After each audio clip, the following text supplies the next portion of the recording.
Welcome to the Moved to Meditate podcast. I'm your host, Addie D. Hilster. This is a place for vibrant discussions about mindfulness, movement practices, and ways to find more balance and presence in daily life. Here you'll find resources to help you progress on your path, as well as insightful conversations with mindful movement, yoga, meditation, and Dharma teachers from a range of traditions. On this podcast, we spotlight embodied approaches to mindfulness and the more contemplative aspects of movement practice. Listen in and connect to a community of like-minded practitioners.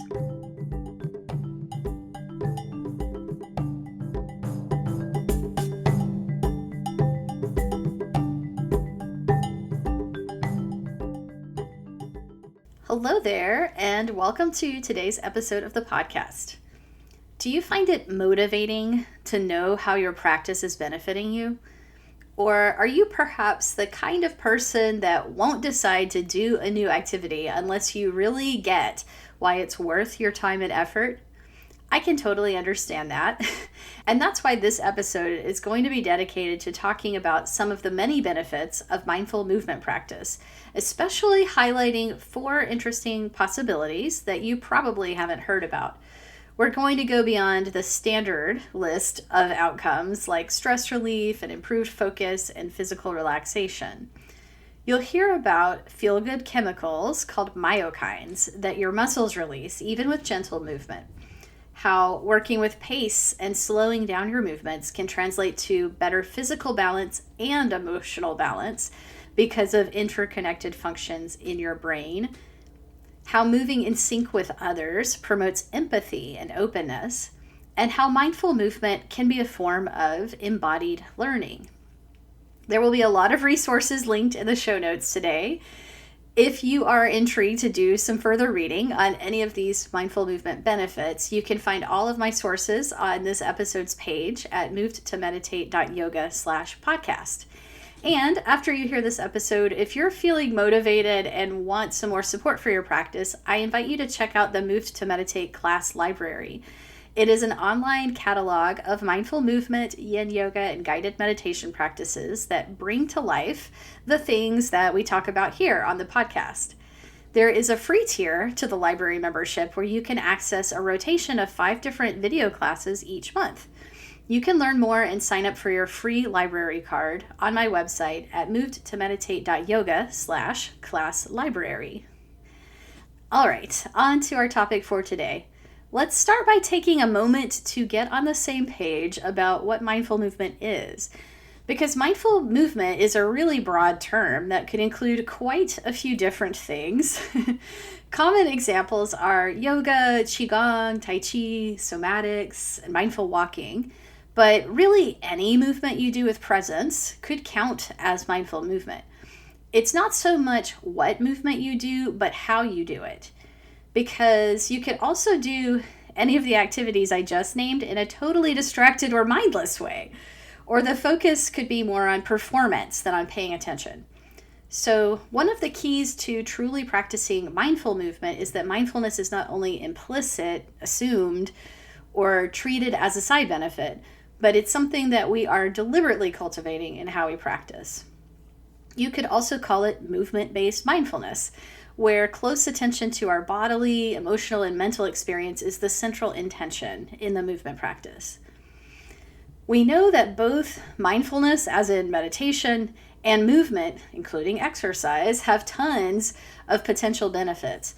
Both can result in stress relief or improved sleep quality or lower blood pressure, just for example.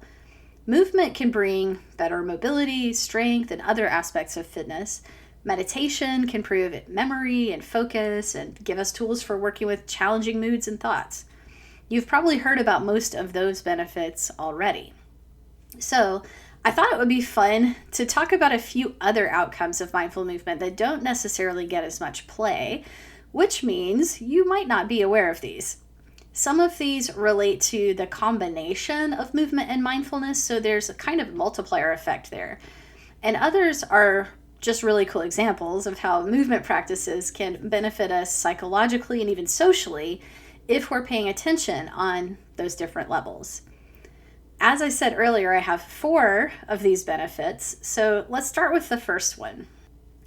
This first benefit of mindful movement that I want to talk about is a great example of how the body can influence the mind.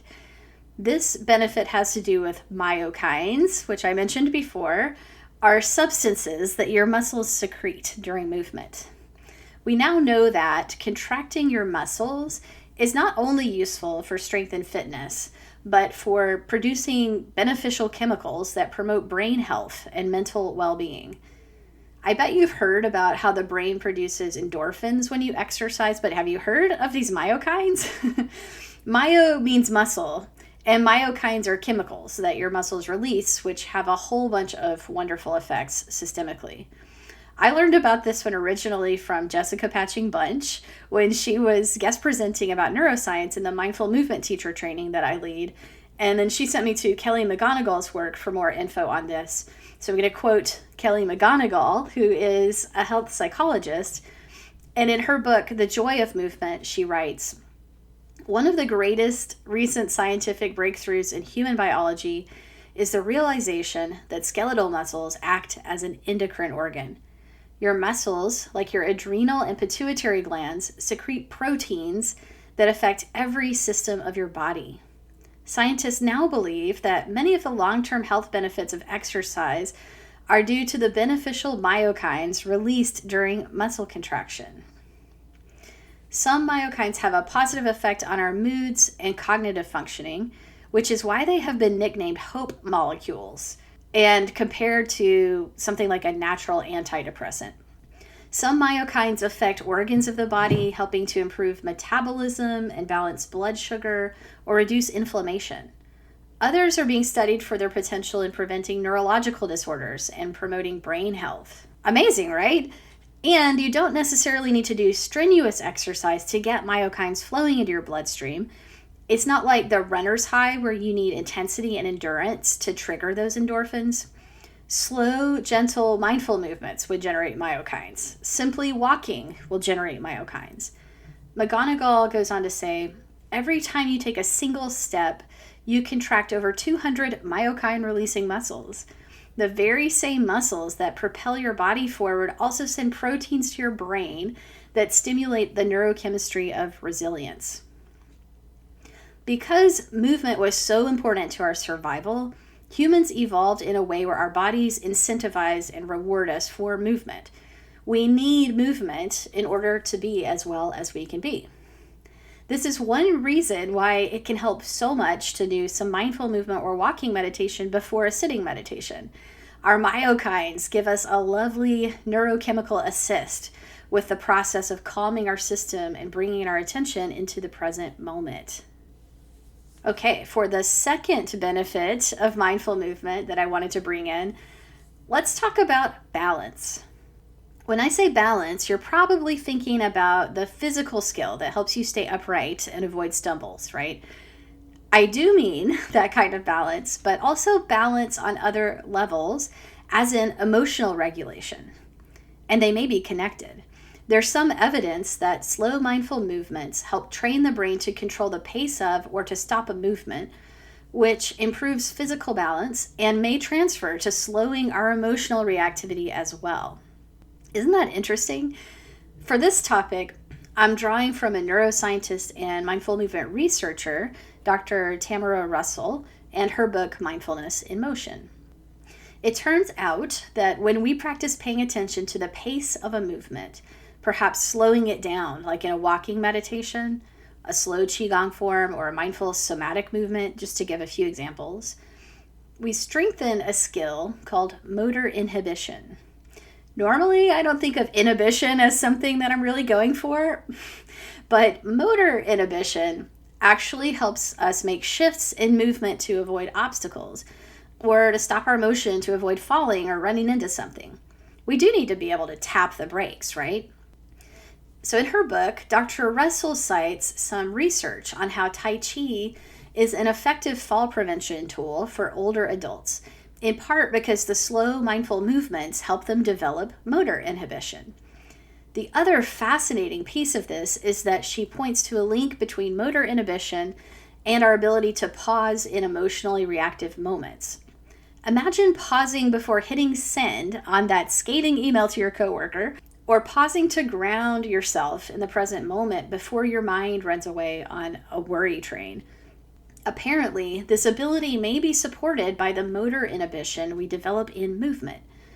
Dr. Russell cites a study from 2009 entitled, Inhibitory Spillover, Intentional Motor Inhibition Produces Incidental Limbic Inhibition via Right Inferior Frontal Cortex. Yes, that's a mouthful.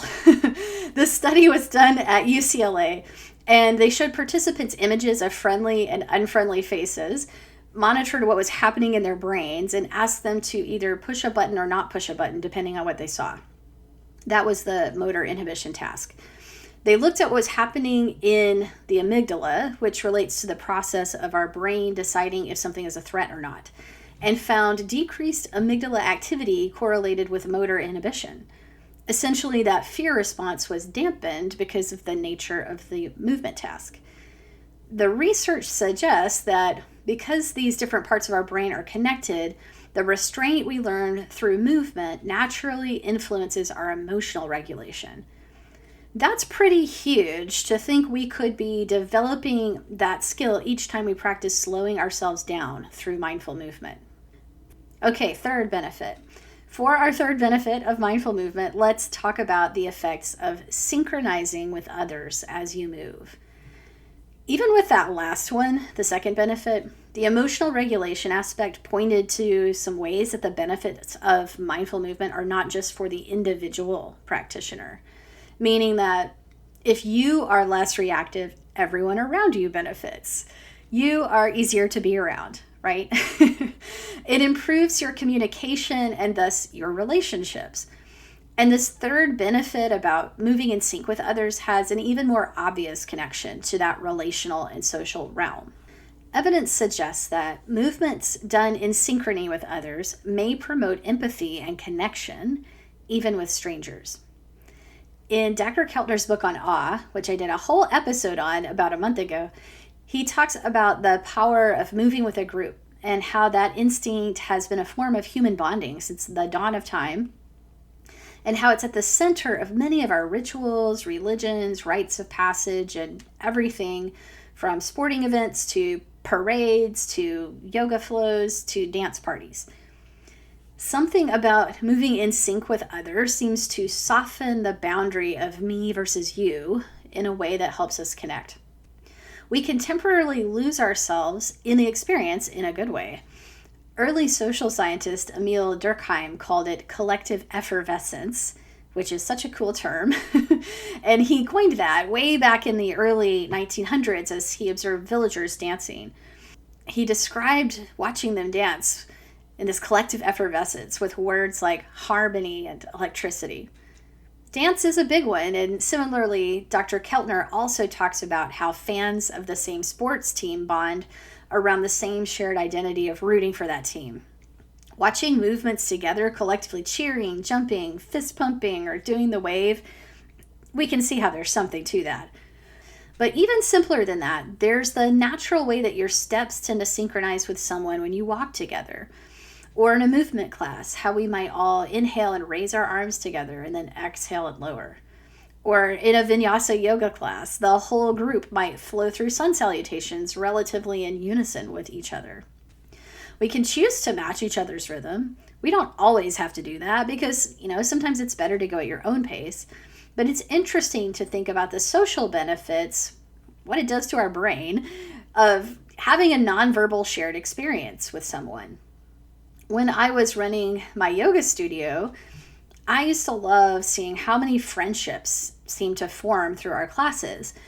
And it's not like people were having long conversations in the middle of the practice. They might just chat for like 5 or 10 minutes before or after class. But maybe something about moving together accelerates the process of connecting, especially when we get to do that around a shared interest. It all makes me think about how desperately our society could benefit from less division and mistrust. It's inspiring to think bigger about how movement could contribute to more empathy and openness and goodwill amongst strangers. At least I think so. Okay, so with our fourth and final benefit of mindful movement for today, our benefit that isn't getting enough airtime, let's talk about embodied learning. Movement-based mindfulness is a form of embodied learning. Learning mindfulness skills, learning about your own body, how it works, how it feels, learning about yourself, your personality, your habits, your quirks, your thought patterns. And perhaps mindful movement could be an inspiration for embodied learning in other settings. Some of us are learn by doing people. For many of us, we can hear or read instructions, but they don't really sink in until we interact with them by doing, particularly by moving or touching or feeling. In the field of education, most instruction still takes the form of reading and listening to lectures, keeping the information mostly in the abstract realm. It has been pointed out that this stems from the Western dualism that started with Descartes and other philosophers separating the mind from the body, the rational from the emotional and physical. It's no coincidence that our modern institutions, like universities, and the prevailing models of learning developed around the same time as those theories. But that style doesn't work so well for everyone. Even if you don't identify as a kinesthetic learner, a learn by doing person, you could probably benefit from learning things you want to learn in a way that engages more of your whole self. I think pretty much we all can. Perhaps the benefit would be richer and the learning would go deeper. Particularly with mindfulness, which is all about direct, in-the-moment experience, learning by doing is important. A little bit of theory is helpful, of course, and we do need to understand the principles, but it isn't just intellectual. And yes, trying on the principles by doing a guided meditation is still learning by doing, but practicing mindfulness through movement can sometimes make some of those lessons more tangible and clearer where they might be subtler in a traditional sitting meditation. And it's fairly easy to get all intellectual about meditation and get stuck just thinking about it rather than really experiencing what the theory is trying to point to. Our previous educational experiences have pretty much conditioned us to do just that. In mindful movement, we can really experience a lot of the benefits of meditation. And through embodied learning, we can use the movement to develop transferable skills that can also be applied in the stillness of traditional meditation forms.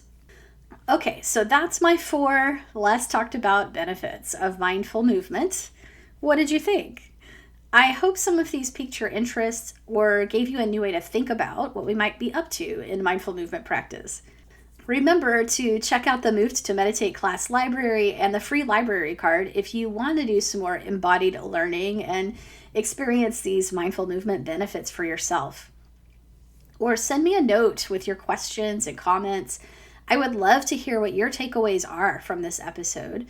You can find everything I've mentioned, all the resources and links from today on my website at movedtomeditate.yoga. Thanks so much, as always, for being here, and I look forward to hanging out with you again soon. So that's today's episode. If you enjoyed this conversation, please share it with a friend, subscribe on YouTube, or leave us a review on Apple Podcasts and help others find it that way. To learn more about my work, the Moved to Meditate class library, courses, or teacher trainings, go to movedtomeditate.yoga. This is Addie D. Hilster. Thanks so much for listening.